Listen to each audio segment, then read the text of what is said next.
In a small, peaceful village surrounded by fields and tall trees, the people lived simple but happy lives. Neighbors helped one another. In a small village, there was a wise advisor who worked closely with the master of the community. Whenever the master faced a difficult problem, he always sought the advisor's guidance. Because of his wisdom, many people respected him, but some secretly envied him. One year, the village faced a serious problem. The river that provided water for crops and daily life began to dry up. The villagers grew anxious, fearing famine. The master turned to the advisor for a solution. Calmly, the advisor examined the river and the surrounding land. He suggested building small channels to redirect water from a nearby spring and taught the villagers how to maintain them. With his guidance, the crops were saved, and the village celebrated, grateful for the advisor's wisdom. One day during a gathering, the master said with a smile, "You are very wise, but your son seems quite foolish." The people around them whispered and laughed. The advisor was surprised. "Sir," he asked calmly, "why do you say my son is foolish?" The master replied, "Every morning when I walk through the village square, your son is there. I like to test his thinking. I place a shiny toy in one hand and a small piece of gold in the other, and every single day, your son chooses the toy." The crowd burst into laughter. "Any smart child would take the gold," someone said. Another villager added, "The advisor may be wise, but clearly his son is not." The advisor felt embarrassed but said nothing. That night, as he sat alone in his study, he could not stop thinking about the master's words. "What makes my son appear foolish while I am considered wise?" he wondered.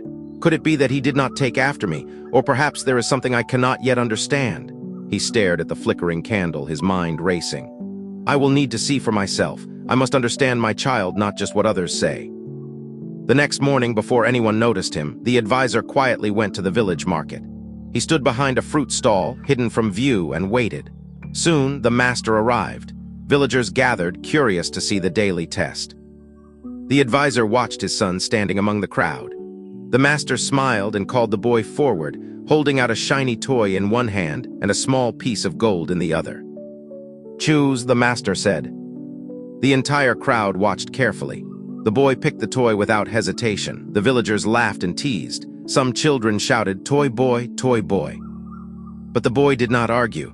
He simply smiled, took the toy, and walked away quietly. From behind the stall, the advisor watched everything. His heart felt heavy.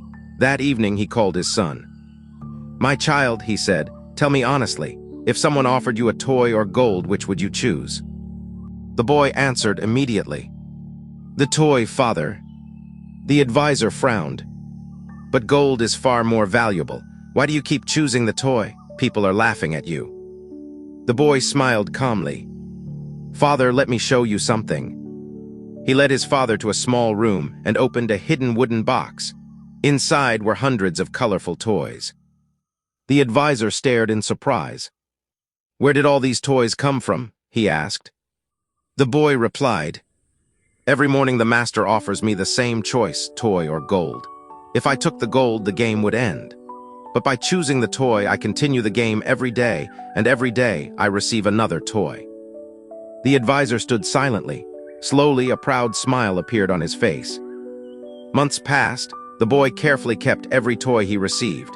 His small wooden box became too full. Soon he needed a bigger box than another. Eventually, he had collected hundreds of toys. One day, he brought some toys to the village market and placed them on a small table. Children immediately gathered around. "Can we buy these?" one asked excitedly. The boy smiled, and that was how his first toy stall began. Every day, more children came. Parents brought their kids. Slowly, the stall grew into a wooden shop. Over time, the shop became the largest toy store in the entire village. The master walked past the market and stopped in surprise. Above the shop door was a wooden sign, "The Village Toy House." Inside stood the same boy everyone once laughed at. Now he was the proud owner of the most popular toy shop in the village. The master smiled and shook his head. Finally, he understood the boy's wisdom. Sometimes people laugh at decisions they do not understand. They only see the moment, not the future. In life, many rush to grab gold immediately, but the truly wise sometimes choose the opportunity that continues to grow. Because the person everyone laughs at today may become the person everyone admires tomorrow. If this story touched your heart, please like the video, subscribe to the channel, and share it with someone who needs to hear it. And remember, be patient, be grateful, and keep moving forward in life.